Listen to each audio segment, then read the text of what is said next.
¿Qué tal? Muy buenas tardes, estamos aquí de nuevo en la Carta Robada de los viernes, que es el programa que dedicamos pues a debatir los asuntos que normalmente, ¿cómo le diré?, son centrales en la vida del Estado, del país o del mundo incluso, y en este caso pues vamos a discutir lo de la deuda de Nuevo León, la deuda que algunos dicen es de 106,000 millones, es lo que está diciendo Abel Gibert de la Metropolitana. Hay una agencia calificadora que se llama HR Rating que dice que no, que nada más son unos 70,000, y está por supuesto el gobierno anterior, el que ya se fue, de Rodrigo Medina, los diferentes funcionarios que afirman que solamente son 63,000 millones de deuda. De cualquier manera, mire usted, el tamaño que sea la deuda va a definir el destino del Estado en los próximos meses. Ningún otro asunto va a ser más importante que lo que la deuda pueda inmovilizar al gobierno de Jaime Rodríguez Calderón, el Bronco, o él pueda deshacerse del peso de esa deuda para poder atender las necesidades del Estado, para poder atender el montón infinito de rezagos que existen de todo tipo, de los que usted quiera, educación, salud, infraestructura, vialidad, lo que usted quiera, que hace falta aquí en el Estado. Así que la deuda es el principal problema, y hemos detectado aquí en nuestro equipo de colaboradores, pues que se nos dice únicamente la mitad de esto, ¿verdad? Es decir, se nos habla de que el gobierno anterior fue muy opaco, como se dice ahora, ¿no? Que es opacidad, que no dijo para dónde agarró lana y la metió por aquí y por allá. O sea, como decían nuestros abuelos, se robaron mucho, y eso es lo que se nos dice, y que por eso está en quiebre el Estado. Esa es la versión que acaba de dar Jaime Rodríguez Calderón antier, cuando le preguntaron el por qué se debían creo que 250 millones a las televisoras, y dijo que hubo una gran ambición de parte de los funcionarios del gobierno anterior, y que por esa razón, por esa ambición, por esa irresponsabilidad, el gobierno estaba en ceros, así lo dijo, en ceros, estamos en quiebra, y eso es lo que está diciendo el propio gobernador, así que ya no es ninguna exageración. Muy bien, pero no se nos dice la otra parte. Usted, nosotros hemos tenido deudas, ¿verdad? Ahí nadie puede arrojar la primera piedra, porque todos hemos tenido deuda una o varias veces, y siempre sabemos muy bien cómo actúa la banca, sabemos muy bien cómo te suben los intereses. A mí me tocó una, por desgracia, con Banco Azteca, y no solamente te suben los intereses, sino que te mandan gente ahí como en Roma, ¿no? Que en Roma lo que hacían y en la Grecia antigua ponían una piedra afuera de la casa del deudor para señalarlo, así como no tienes honra porque no pagas, ¿verdad? Y eso hacía Banco Azteca. Así que, pues, ¿cómo es posible que en el caso de la deuda de Nuevo León y de las deudas de los demás estados, municipios, del propio gobierno federal, nunca se habla del banquero, como si el banquero fuera una especie de, no sé, de gente, dama de la caridad, una dama de la caridad que anda prestando el dinero, y los políticos abusones que se lo roban, y los bancos pues ahí no saben ni qué hacer y no saben cómo evitarlo? Por supuesto que no. El principal negocio de Banorte, por eso le pusimos el logo de Banorte al Palacio de Gobierno. No es que nos estén patrocinando. No es que nos estén patrocinando, para nada. Simplemente pues tiene la mayor parte de la deuda del Estado de Nuevo León, y acaba de salir hoy un artículo en un periódico que está al norte de la Macroplaza, y dice que en efecto el principal negocio de Banorte es la deuda de los estados y municipios. A usted no le prestan, si usted va y pide para hacer un negocio, para lanzarse, no le prestan, pero a los gobiernos sí le prestan lo que quieran, ¿verdad? Lo que quieran, y ese es su principal negocio. Así que pondríamos eso sobre la mesa, y sería, digamos, el punto de partida en esta discusión. No sé si ustedes puedan agregar más. De entrada, Benjamín, creo que también habrá que dejar claro que yo no estoy completamente seguro que la deuda que cualquiera ahora mismo, el número que pudiera señalar, sea ese en realidad, ¿no? Recién hoy por ahí salió a relucir otra deuda a proveedores de 50 millones de pesos en el Instituto Estatal del Deporte, ¿no? Un instituto chiquititito, ¿no? Con una deuda de 50 millones. No me quiero pensar la deuda que tendrá, por ejemplo, un instituto como Fomerrey o otros organismos descentralizados los cuales sí pueden hacer por ahí uso de sus ingresos para contratar una deuda exorbitante, ¿no?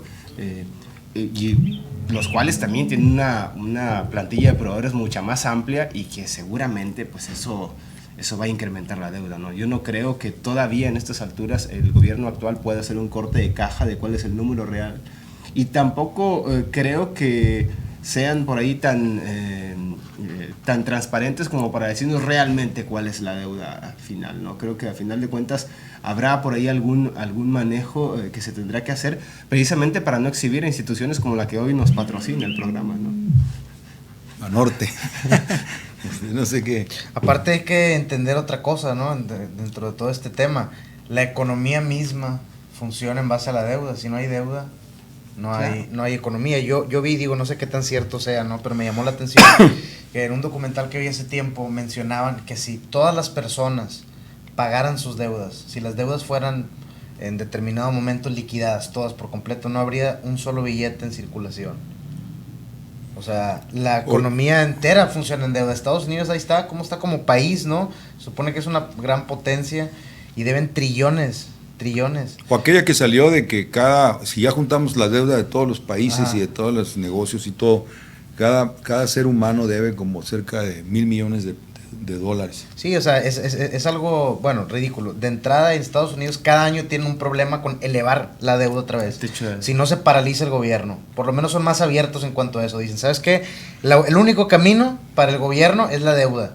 Si tú no te endeudas más, este gobierno se paraliza. Se cierran oficinas federales, se paralizan los parques, espacios públicos, absolutamente todo. Se presionan en las cámaras, vuelven a extender, eso es lo increíble, techo. Extienden el techo de la deuda. O sea, no se reduce, no se cambia el modelo de trabajo ni nada, no. Simplemente los estadounidenses, por ejemplo, entienden que la deuda es el único camino y que es básicamente de aquí al infinito. Nosotros, a lo mejor porque nos afecta tanto, sí nos vamos asustando con las cifras, ¿no? Como sociedad. Pero al final de cuentas, esta deuda que se está, experimentando en el Estado no es un resultado, por ejemplo, de Rodrigo Medina. Eso viene desde más atrás. O sea, viene desde más atrás. ¿Y qué podrían hacer si no hubiera esa deuda? Obviamente está ese esquema más toda la filtración de recursos que hay en toda la jerarquía, en la administración pública, ¿no? Estamos hablando desde el gobierno del estado hasta las secretarías, subsecretarías, y así te vas hasta abajo, hasta el barrendero, ¿no? De la macroplaza. O sea, cómo funciona, cómo se esparce ese dinero, y te das cuenta al final que todo lo que tenemos, desde lo más caro hasta lo más barato en el gobierno, es pura deuda. Por eso se ha multiplicado de esa manera. Ahora, ¿no? Benjamín, Daniel, ¿realmente hay una forma de renegociar esa deuda con los banqueros? Porque luego a mí me asalta lo siguiente, ¿no? ¿Qué pasa si un estado como Nuevo León le entra a renegociar esa deuda con los banqueros y le dice, oye, pues, ¿sabes qué? Pues móchate, ¿no? Dale más tranquilo, ¿no? Eso de una u otra forma sentaría un precedente, y es lo que menos quieren los banqueros a veces, ¿no? El sistema está hecho para que quien les debe les siga debiendo y les vaya debiendo exponencialmente, ¿no?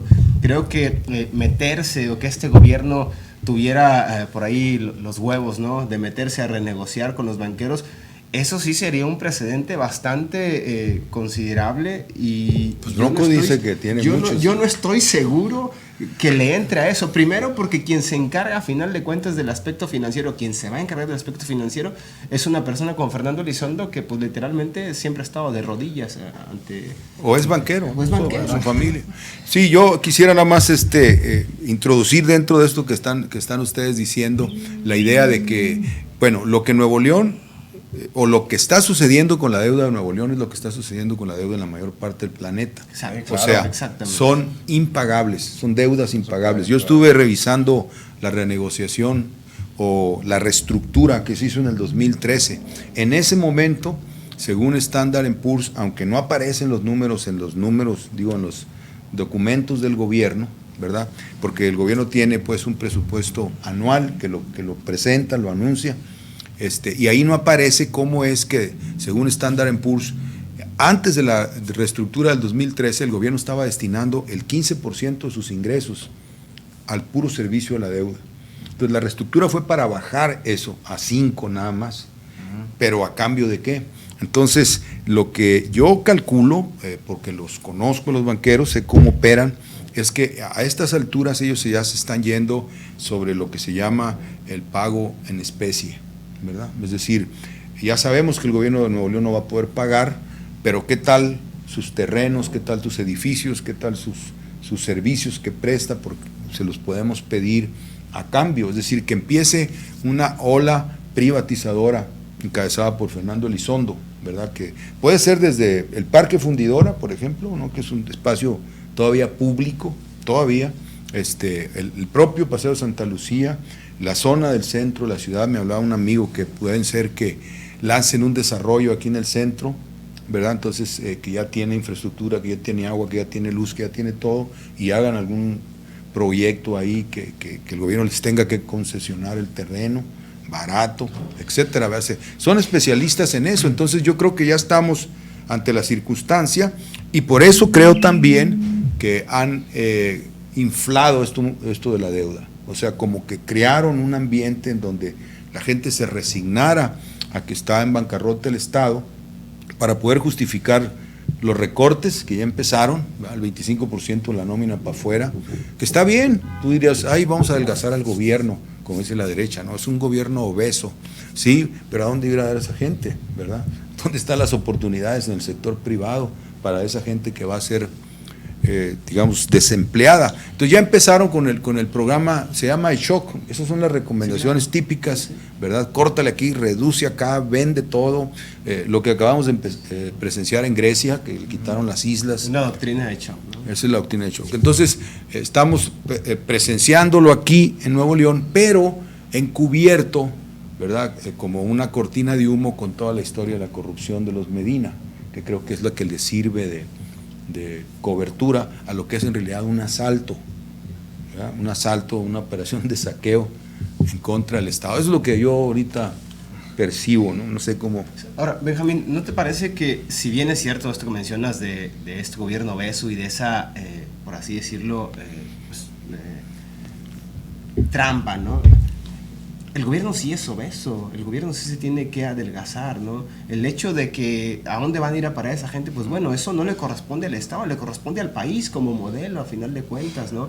El gobierno está lleno de aviadores, el gobierno está lleno de gente que no está capacitada para ocupar puestos a los cuales va y se siente y cobra un dineral, ¿no? Por esa parte, digo, ni tanto que queme al santo, ni tanto que no lo alumbre. Hay cosas que sí son necesacción en el gobierno, ¿no? Limpiar. Claro, por supuesto. Por otro lado, también hay que ser claros, ¿no? Una acción de esta envergadura afectaría el nivel crediticio, que yo no estoy diciendo que sea una cosa muy transparente esa calificación que le dan a los gobiernos, ¿no? Al contrario, ha habido a lo largo del tiempo, pues ahora sí que se han exhibido cómo las calificadoras manipulan por ahí esto a favor o en contra de los gobiernos, ¿no? Pero sí es un hecho que recién pasó con la tenencia, ¿no? Se llega a este acuerdo de eliminar la tenencia y ya se empieza a especular, que esa especulación es segura, es una certeza, ¿no?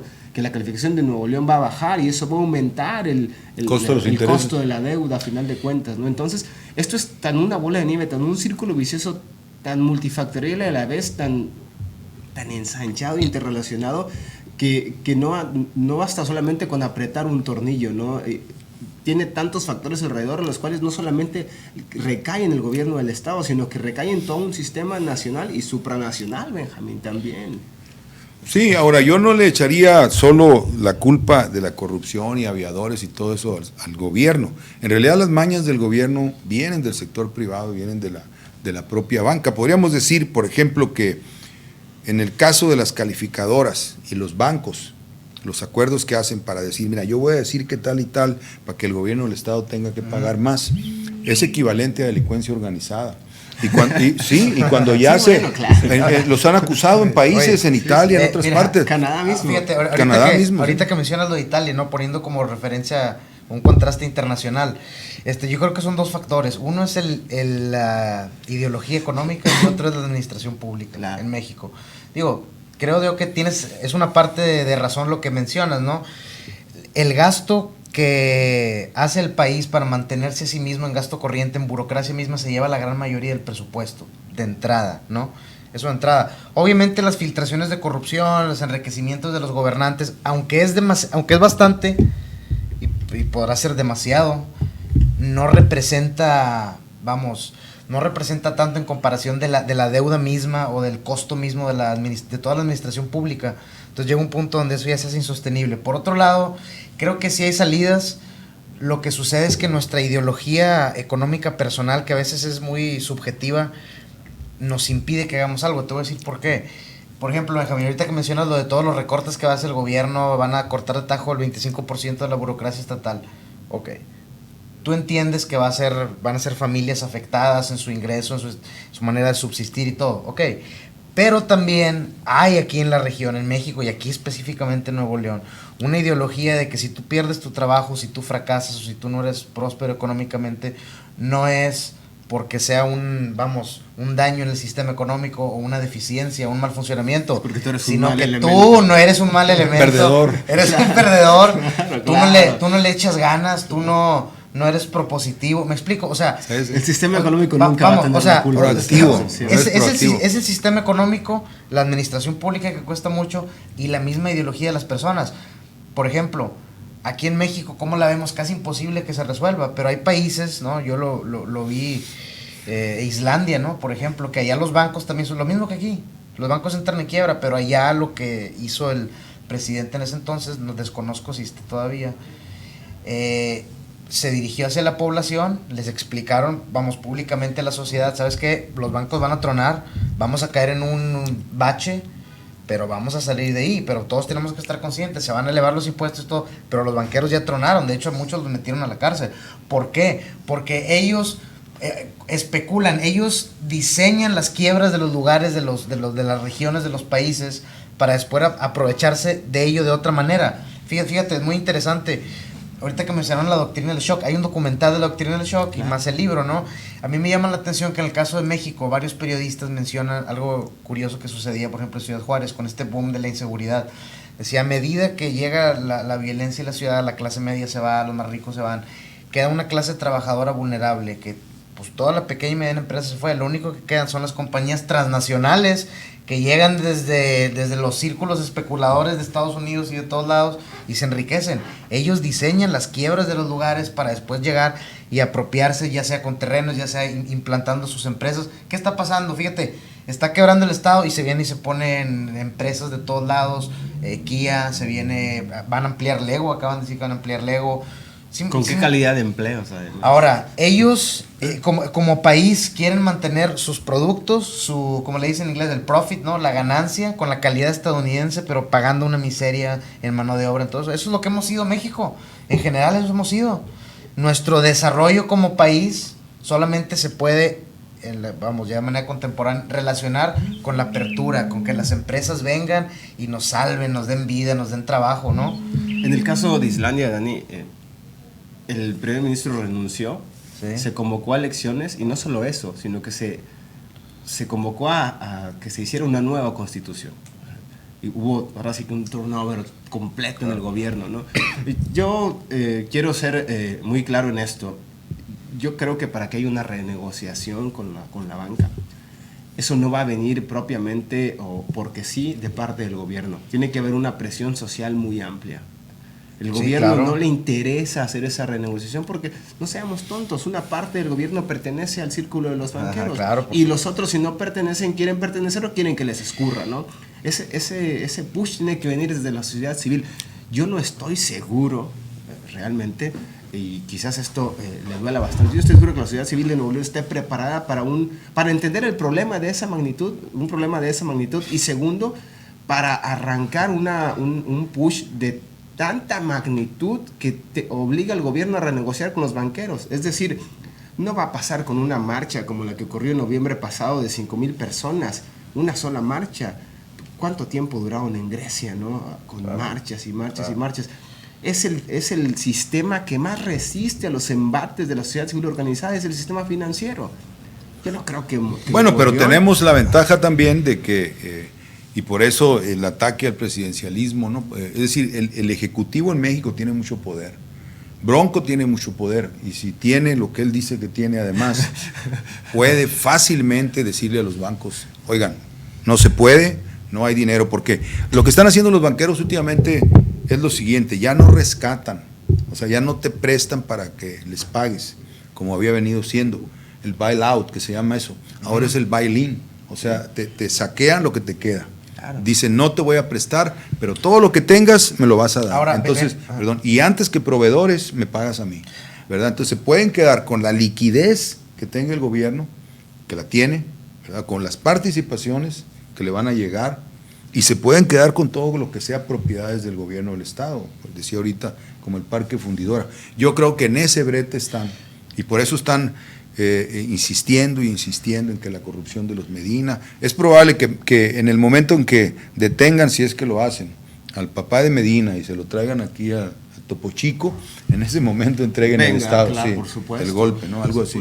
Oye, ahora Benjamín, digo, ¿no crees tú que ahorita que mencionaste lo de los bancos que llegan y te saquean, que de alguna manera cambió el modelo, ¿no será esto un síntoma de una crisis global más intensa? Porque, o sea, si tú te fijas, los bancos, su comportamiento pareciera que se dieron cuenta que ya nunca jamás van a recuperar la deuda es impagable, entonces te voy a quitar lo poco que te tengo para yo poder subsistir. O sea, ya es una actividad de los engranes económicos de subsistencia, de todos esos elementos que le daban vida, no sé, los préstamos desde los más pequeños, gente que quería sacar su casa, gente que quería sacar un carro, ahora es lo que sea, aunque se acabe, pero véngase, lo que se pueda. Sí, sí. No, es como estuvieron luchando por su supervivencia. Ahora, en el caso del gobierno del Bronco, yo creo que a pesar de que él pueda tener las mejores intenciones en cuanto a ayudar a la ciudadanía,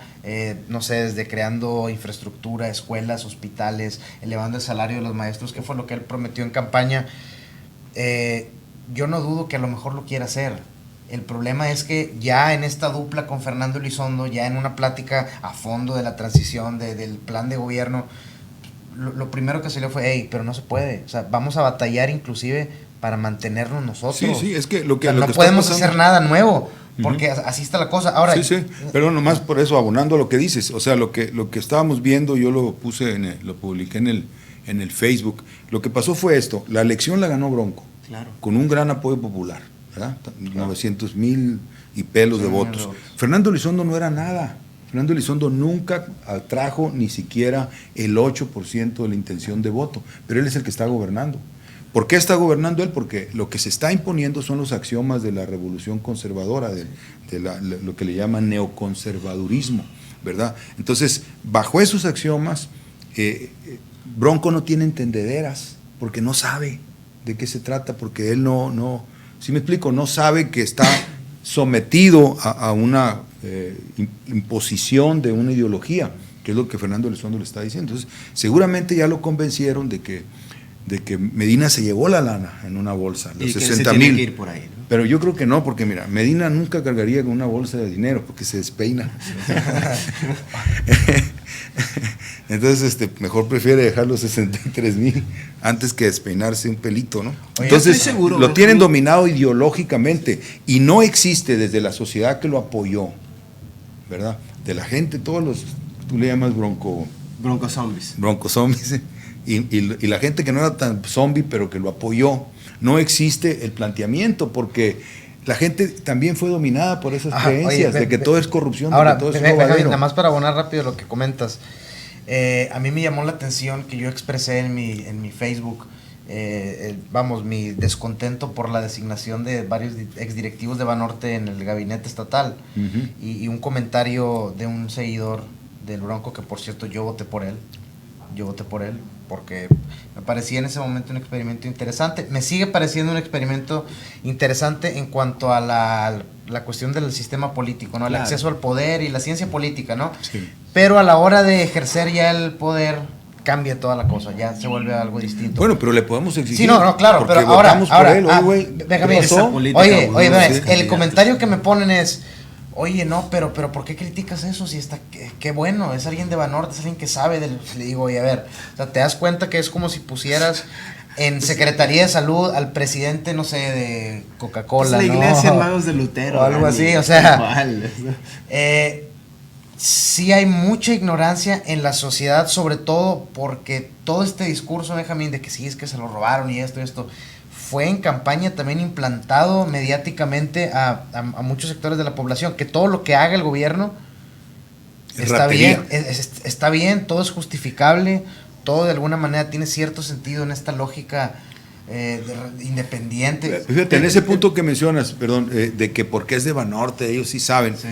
Lo que sucede es que Carlos Garza, el tesorero actual, estuvo en Cemex como vicepresidente de Planeación y Relaciones Institucionales, pero en el área de planeación, justo cuando Cemex se metió en el derrotero que lo condujo a la bancarrota, cuando empezaron a comprar, que compraron esta Renki, la compañía esta australiana, y empezaron a comprar en España, empezaron a comprar en todos lados, y se fueron con la finta de la burbuja de los Estados Unidos en bienes raíces. Se encharcaron y terminaron en bancarrota con 19,000 millones de dólares, que es 2,5 veces la deuda de Nuevo León, sí, ¿verdad? Y él estuvo ahí. Entonces, es un experto en llevar a la bancarrota los negocios. Y en general, los que trajeron de FEMSA igual, pues, FEMSA, ¿por qué vendió la cervecería? Que no manches, la vendió porque estaban hasta el tronco de deuda. La vendieron a cambio de deuda. Que los de ILSA, ¿por qué vendieron ILSAMEX? Por lo mismo, pagaron deuda con ILSAMEX. Entonces, los traes acá como si fueran cuando no han acumulado más que una serie de fracasos, ¿verdad? Y los ponen en el gobierno como si fueran ellos impolutos, ¿verdad? Prístinos, como dicen antes, que todos saben porque vienen del sector privado. Si el sector privado en su conjunto está en quiebra, ¿no? Y están en quiebra, ¿verdad? Han sido rescatados tantas veces por el gobierno, ¿verdad? Entonces, no tiene ninguna cualidad. Igualmente, Fernando Elizondo, o sea, proviene de sectores que han estado llevando las industrias a la quiebra últimamente, digamos, desde que López Portillo lo rescató por primera vez, ¿verdad? Yo insisto, Benjamín, esto que se propone, ¿no? O que nosotros hemos dilucidado, ¿no? Que es que tendría que haber por ahí un manotazo a la mesa por parte del Ejecutivo, en este caso Jaime Rodríguez, necesariamente implicaría una ruptura de Jaime Rodríguez con Fernando Elizondo. Y en los términos en los cuales él está pensando, que es el 2018, no le conviene todavía esa ruptura. Pues mira, Bronco ha tenido 26 novias y te aseguro que con todas hubo ruptura. Y ha de haber habido una broncota con cada una. Claro, pero los políticos no viven el presente, Benjamín. A veces nos dejamos guiar por este asunto de ¿por qué no va a romper con Fernando Elizondo? Lo mejor que tendría que hacer para la sociedad civil. Él, antes que nada, el político piensa en sí mismo. Que cuando Jaime dice, no, yo no tengo ninguna ambición y yo quiero hacer las cosas bien por doble, por supuesto, todos los políticos dicen la misma y luego terminan haciendo esa política vudú. Soy incluyente, soy transparente, soy consecuente. Oye, no le van a leer la mano a un gitano. ¿Qué dijo Rodrigo Medina? Voy a dar la vida por Nuevo León. Claro, y ahí está, ¿no? Ya nomás empiezan que soy incluyente, y soy un convencido, y soy por transparente. Supuesto, o sea, es que es puro mentiras. No podemos ser tan ingenuos de pensar que Jaime Rodríguez realmente quiere hacer la nueva independencia de México. Y al final de cuentas, quien quiere por ahí irse a una nueva independencia, una nueva revolución, al final de cuentas también quiere que le escurra a él. Claro. Oye, ahora Alejandro, eso que dices me recordó en algo a Fox, digo, en varias cosas recuerdo a Fox, ¿no? La expectativa y todo. Jaime es el Fox de los millennials. Pero hay un problema. De los millennials. Mira, sí, hay un problema y es algo que en determinado momento le criticaron a Obama.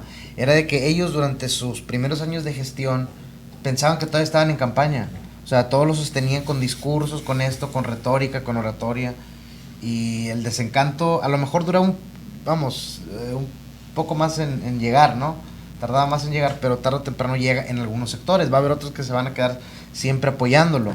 Ahora, Benjamín, lo que dices de todos estos sectores que llegan al gobierno estatal, ¿no? De la IP, me recordaste algo que dijo Donald Trump en un debate republicano que me pareció muy chistoso, muy sincero, muy interesante. Ahí le dicen, a ver, señor, usted me está diciendo que usted es un hombre exitoso, que usted ha llevado a las empresas al éxito mundial y todo, pero mire, aquí tengo yo registrado que 2 de sus empresas en una parte de Estados Unidos, donde hacen casinos, Atlantic City creo, varios de sus casinos quebraron y no sé qué, y Donald Trump dice, a ver, yo no quebré, yo me aproveché de las leyes del país para que pues básicamente se pone en bancarrota, no paga nada y pues se queda sí, o sea, no, se queda sin pérdidas, ¿no? Es una cuestión de una absoluta estupidez en términos estratégicos, claro, porque mira, por ejemplo, cuando vendieron ILSAMEX, estaba Dionisio Garza Medina, ¿verdad? Dionisio Garza Medina, hay 3 familias en Alfa, la de Mauricio, que son Garza Sada, ¿verdad?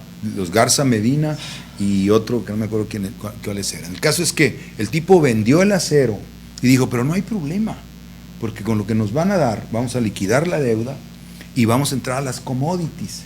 Y ahorita la onda es las commodities. Claro, ¿Sí me explico? O sea, son especulación. Sí, la especulación pura, ¿no? Sí, entonces, pues sí, pero un hombre de Estado dice, épale, estamos perdiendo el acero, güey. ¿Qué te pasa? Ellos no lo entienden eso. Ahora, o sea, es una, ¿cómo te diré? Subcultura. Es una, en términos de estadismo filosófico, estos empresarios son analfabetas. Son completamente analfabetas. No ven el mundo más que el pesos y centavos. Y eso es absolutamente, por eso no deben de estar en el poder. No deben gobernar. Eso que dices me recordó una película de Richard Gere, ¿no la vieron? ¿Mujer bonita? Mujer bonita, no. No, una película de las prostitutas. No, pues. mira, una película de Richard Gere que salió hace unos años, que en inglés se llama Arbitrage. Se la recomiendo, que habla precisamente de esto. Es de un magnate, ¿no? De Nueva York que tiene una compañía que está en quiebra, pero él va a hacer una tranza, o sea, él empieza a falsear todas sus finanzas de años pasados para demostrarle a la otra compañía que se lo va a comprar a él, o sea, su propio emporio, diciéndole que están muy bien económicamente, pero él en realidad está en quiebra. Entonces, con lo que le van a pagar la otra empresa por la suya, va a recuperar lo que debía, y aparte le va a quedar un poco más. ¿Sí me explico? O sea, liquida su deuda y se queda con algo más. Y eso es un delito en Estados Unidos. Pero, por ejemplo, lo hacen todos los días. O sea, sí, esas claro, son las fusiones. Las fusiones son básicamente eso. Vitro, ¿cuántos años tienen los medios ventilando que está completamente quebrada? Bastante, es exactamente eso. Al de la película le pasa eso. Ellos caen en quiebra porque descubren que en tal lugar, en una mina, se produce cierto mineral, ¿no? Que en ese momento era un boom. Entonces ellos compran muchísimo, gastan muchísimo dinero, invierten en eso, porque piensan que va a ser el boom y ahí está todo, pues, muy bien. Pero después eso pierde el valor. Y mencionan ahí que es por me parece interesante el tema de las derivadas, no sé qué consistan. O sea que de alguna manera esto de las commodities también se junta un poquillo, porque se crea algo en el sistema económico para que el flujo de la economía vaya por ahí, después ellos mismos lo apagan. Ya. Se enriquecen quienes se tienen que enriquecer, los que ya venían atrás, que también querían, dijeron, mira, por ahí está la cosa, por ahí está el dinero, pum, se quedan en la quiebra. Y engatusan a mucha gente, claro. Aquí de todo el sector privado, aquí los engatusaron con los derivados, todos perdieron 400, 500 millones de... Pero te digo, el sector privado no debe administrar, van a entrar seguramente, el otro día Fernando Elizondo propuso algo que me llamó la atención. Le propuso a los alcaldes hacer un guardadito, no sé si se acuerdan. Sí. Les dijo, yo te voy a quitar el 10% de cada una de las partidas mensuales a lo largo del año. ¿Para qué? Para que cuando termines el año tengas un guardadito, ¿verdad? Y que no se te vaya el dinero en el día a día, porque es muy exigente el día a día. Esto, lo otro, sí. Entonces lo quiere meter, es como este esquema de los bonos de educación que está promoviendo Peña Nieto, o sea, poner una lana en manos de los banqueros y las corredurías y todo eso, para que agarren la lana y se metan a especular y que supuestamente al fin de año te van a retribuir. En términos llanos es jinetear. Y eso quiere que se haga con la deuda aquí, ¿verdad? Y con los municipios y todo. Pero el peor ejemplo de eso es precisamente el caso de Istelión, ¿verdad? Que se metieron con una lana a la especulación de bienes raíces, a ver cómo se le paga esta cosa. Porque tienes que no, okay. Entonces, lo del Istelión fue eso, es decir, Istelión se metió con la lana que tenía a las le llamaban vivienderas, ¿no? Sí. Muy exitosas en ese momento. Sí, claro. Agarraron fondos de pensiones y todo, y dijo, órale, ¿verdad? Vamos a meterlas, al cabo que nos va a dar el doble, y reventó, porque se vinieron abajo y se fueron a la quiebra todas las vivienderas. Entonces, es lo único que saben hacer, o sea, por eso digo yo que la mentalidad de Fernando Elizondo no es la correcta, no es adecuada, ni es beneficiosa. Oye, pero bueno, para el Estado, ¿no crees que la cosa se vaya a ir encaminando? Digo, no veo otro camino, ¿no? Como un Fobaproa estatal. Te digo, ya no hay Fobaproas, porque los Fobaproas son, te presto para que me pagues, ¿verdad? Sí, pero ahora pues, es, dame lo que tengas. Pero a lo que voy es que como quiera van a tener que, de alguna manera, establecer una relación donde el gobierno no se destruya. ¿Tú crees que esa es la ideología de la banca, o por lo menos el comportamiento? O sea, decir, ¿sabes qué? Te voy a destruir, nada más que lo voy a hacer de la manera más sutil que pueda. Mira, la banca está en bancarrota, ese es el problema. Sí. La urgencia, ahorita mira, hay un debate internacional sobre cómo va a sobrevivir la banca, si le van a seguir inyectando. Todo este debate sobre si Claro. la Reserva Federal sube o no sube las tasas de interés, si la sube es que ya no les va a inyectar. Exactamente. ¿Verdad? Entonces, si no la sube es que va a seguir inyectando. Entonces, todos los magnates ahorita, Goldman Sachs, toda esa gente está diciendo, si no se sigue inyectando vamos a quebrar. ¿Verdad? Porque todo es falso, todo lo que tenemos aquí dice que por cobrar, es como en Nuevo León, no nos van a pagar, ¿verdad? Porque no tienen con qué. Entonces, tenemos una gran cartera, pero es vencida, o sea, gente que no va a pagar. Entonces, ahorita andan muy rapaces. Ese es el momento en que le toca ahorita a Nuevo León entrar en la situación de su deuda. Andan rapaces y quieren ponerle algo sólido a sus papeles, ¿verdad? Entonces, por eso yo digo que pueden ir a un manotazo a apoderarse de bienes del Estado o servicios. ¿Cuál servicio te gusta? A los municipios. Agua y drenaje. A los municipios les quitaron la recolección de basura y ese tipo de cosas, ¿verdad? Y parques y territorio. U otro, por ejemplo, el control vehicular. Eso lo tiene JP Morgan ya ahorita. Eso ya está en manos de ellos. Te pueden ir sobre eso, ahora, rebatinga de ese tipo. Yo, sí, recapitulando un poco, Benjamín, yo creo que ese manotazo a la mesa del cual hablas que debiera dar don Jaime, creo que a final de cuentas tenemos que tener algo bien claro, ¿no? En los personajes políticos y en general en la especie humana, ¿no? Tarde que temprano el egoísmo triunfa sobre el altruismo, ¿no? Y Jaime, tarde que temprano... Yo pienso que es al revés. Yo creo que... Yo creo que el egoísmo es una fase infantil. Entonces, cuando ya llegas a una concepción superior, por ejemplo, mirarse ante la historia. Es que le estás dando demasiado por ejemplo, crédito a Bronco. No, yo creo líderes, simplemente en que es necesario que ocurra. Es necesario, mira, Bronco se tiene que poner frente a la historia, ¿verdad? Y frente a la historia es como cuando uno madura, ¿verdad? Porque dice, órale, ¿y qué van a decir de mí? ¿O qué va a decir la historia de mí? Y él se va a tener que hacer esa pregunta. La historia va a decir, ese era un güey que lo manejaba Fernando Elizondo, como dice la revista Forbes, ¿no? Como dice la revista Forbes, lo va a llevar de la mano, ¿verdad? O soy libre, o soy un mexicano, soy un patriota, y tomar la decisión de, ¿verdad?, ponerle así el manotazo a la banca. Yo creo en la especie humana, porque la especie humana ha salido de muchas y va a seguir saliendo. Sí. Y creo que lo mejor que puede tener Bronco es eso, y debe tener las entendederas para darse cuenta que lo de Fernando Elizondo lo conduce al suicidio político. O sea, lo va a destruir políticamente en 6 meses, ¿verdad?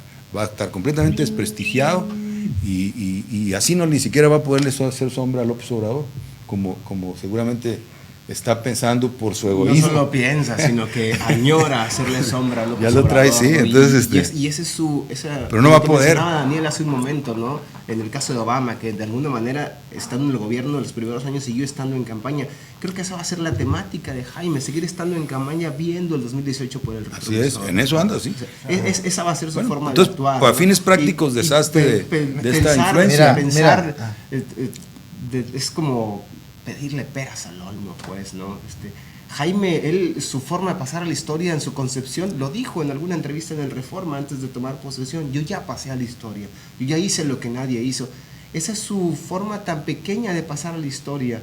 Creo que pedirle eso, que no estoy diciendo que no debiéramos de pedírselo, no estoy diciendo que no debiera una presión para pedirle que actúe en ese sentido, pero de él solo no va a venir. Él no va a sentarse a hacer ese cálculo, se va a ver en el espejo a hacer ese cálculo. Sus cálculos son más enanos, Benjamín.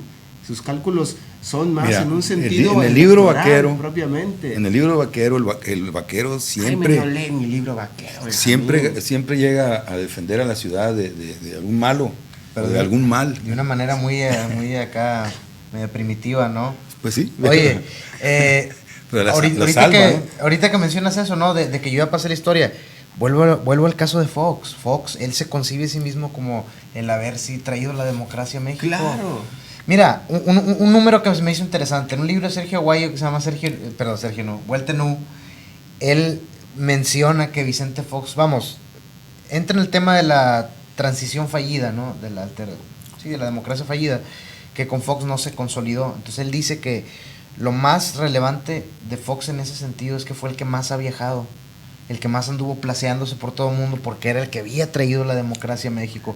Ahora, en el caso del Bronco, probablemente él ya se siente bien con eso, a lo mejor a nivel estatal, dentro del sistema político. Sí, yo fui el primer independiente, ¿no? Y Benjamín, lo que mencionas de de que el Bronco puede zafarse de este yugo de los banqueros. Yo creo que para eso se requiere algo que a veces en la sociedad es menospreciado, que es el nacionalismo. Tiene que ser un líder nacionalista. El otro día evocó a Lázaro Cárdenas, no sé si vieron. Pero bueno, mira, sí lo vi, yo lo vi, pero solo, vamos, no lo evocó, mira, no lo evocó como un modelo a seguir o como algo. Sí, pero Cárdenas hizo una cosa. Cálculo político propiamente. Sí, Cárdenas hizo una cosa nada más, que fue que nacionalizó el petróleo. Y eso es Cárdenas. Entonces, evocar a Cárdenas tiene toda esa implicación. Sí, pero también por otro lado, ¿cuánta gente no sabe, por ejemplo, de la independencia, de la revolución, de los niños héroes, pero no entiende profundidad del contexto, no entiende la importancia de eso? Mira, ahorita que te digo lo del nacionalismo, a mí me llama mucho la atención, por ejemplo, ahorita que mencionaste a López Obrador, es un personaje muy interesante, muy polarizante. Hay gente que lo ama y gente que lo odia, ¿no? Y con un discurso muchísimo más profundo. Mucho más profundo. Sí, mira, a mí lo que me llama la atención es esto. Por ejemplo, vámonos a la historia de México, ¿no? Juárez, cuando tenía problemas internos el país y tuvo que andar con su gobierno moviéndose, ¿no? En una carreta por todo el país. Fíjate nada más, ese es un ejemplo, ¿no? ¿Cómo lo vemos ahorita en un actor? Es un político perseverante, un hombre inteligente, un hombre que defendió en lo que él creía, etcétera, etcétera. Esas características, hoy en día, la gente lo puede percibir como algo negativo. Por ejemplo, el caso de López Obrador, ¿no? Ha estado recorriendo el país varias veces, es el único, creo yo, que lo ha hecho en la historia de México. Hasta en una carreta de rayas. Oye, sí, está chistoso el video. O sea, por ejemplo, eso, ¿no? Que es la tercera vez que pretende lanzarse a la presidencia, bajo un contexto histórico como el de Juárez, dirías, es un hombre perseverante en sus ideales, etcétera, etcétera. Pero cómo se ve en algunos sectores, en muchos sectores aquí, ya que se deje eso, que le dé chance a otro, ese viejo está loco, el otro. O por ejemplo, dice, no, está enfermo de poder. Oye, yo veo más enfermo de poder, por ejemplo, a Felipe Calderón, que ya quiere gobernar a través de su esposa, y no tiene ni 6 años que se fue. ¿Sí me explico? O el mismo Elizondo, que era gobernador y regresó a la como candidato. Eso, Benjamín, es lo que sí se requiere. Y yo no me concentro en la figura de López Obrador, sino en general. El Bronco, lo que lo llevó al poder es que él hizo creer a mucha gente que él tenía esas cualidades nacionalistas que en este momento se pueden apreciar en López Obrador, se apreciaron en Bronco durante la campaña, o por lo menos eso quiso enviar. Mira, yo digo una cosa muy simple. Sí, yo digo una cosa muy simple. Chocan, ¿eh? Por donde va algo sobre la mesa. Jaime no hubiera ganado la elección si no es con esa alianza con los ricos de San Pedro. Jamás. Pero también se aprovechó de la base social de López Obrador. Claro, mucha de la gente que votó por López Obrador votó por él porque creyó que era un hombre así. Ahora, el punto es que por donde va, no va a llegar muy lejos. O desgraciadamente sea, no va a llegar muy lejos y es mejor que reconsidere y ni siquiera va a poder hacerle sombra a López Obrador porque pronto va a ser una especie de desencanto aquí en el Estado, fallas aquí, fallas allá, probablemente bancarrota el Estado, etcétera, a menos, ¿verdad?, que haga lo que es prudente frente a esta crisis de deuda aquí en el Estado y también pues sacudir la influencia del neoconservadurismo, ¿no?, de Fernando Elizondo. No es él en persona, sino lo que representa las ideas, ¿no? Todo el sistema que engendra. Sí, que lo va a llevar al suicidio a Bronco, político, siendo un hombre popular y con fuerza, ¿verdad? Entonces, yo creo que el camino de México para salir de la tragedia que vive es uno solo, no son varios, y la derecha no va a inventar un camino para sacar a México, tiene un camino pero para hundirlo más, ¿verdad? Entonces, ahí donde tiene que confluir Bronco eventualmente, ¿verdad?, si no quiere realmente perder todo el capital, todo lo que ha ganado en esta elección, ¿verdad?, y su lugar en la historia, ¿verdad?, porque le van a decir, oye, pues no eras independiente, pues eras de Banorte. ¿Cuál independiente? ¿No? Entonces, bueno, creo que se nos acabó el tiempo, a menos que tengan algo muy breve que agregar para terminar con esta buenísima discusión. Yo, así rápido, ¿no? Creo que para terminar el punto que había empezado a desarrollar, para que venga este mandatazo, insisto, tiene que venir una presión social. Y para que venga esa presión social, tendríamos que hacerle entender a la gente que de lo que sea, de lo que les hable un político, les está hablando de lo que se va a hacer con su dinero. Así es. Y meternos ahí, tejer muy fino en la opinión pública. Claro. Yo también, ya nada más para cerrar, creo que el debate político-social no está a la altura todavía y dudo que lo esté en los próximos 6 años. sí va a haber y vamos ¿O en a los ver. tres? Y si los tres, y vamos a ver sectores que nos vamos a meter en el tema, pero desgraciadamente el ciudadano común no está siquiera interesado en esos temas. Ellos lo ven, como dices tú, el libro vaquero, el bueno, el malo, me robó un billete, la policía, la justicia. Me explico, conceptos sociales demasiado Las básicos. muchachas, Ahora, el libro vaquero parecen nada más, muchachas. sí, nada más para terminar, el Bronco, todo lo que él prometió, su discurso y la imagen que envió, junto con las cosas que puede hacer, lo que en realidad está haciendo y la influencia, están, mira, lados opuestos. Y Por eso supuesto. va a ser o que rompa con Elizondo o que su popularidad se desplome. Vamos a pedirle a San Juditas que rompa con Elizondo. De las causas Vamos perdidas. exacto. Vamos a terminar, ya se nos acabó el tiempo, lo esperamos el próximo viernes en otro debate Que va a estar esta todavía vez mejor el va a estar próximo El calentamiento global. el calentamiento, porque es falso. Ay, Hombre, qué va, qué va. ahí va a estar, Entonces, va a haber choques. muy bien, hasta el viernes, Gracias. y gracias por sintonizarnos.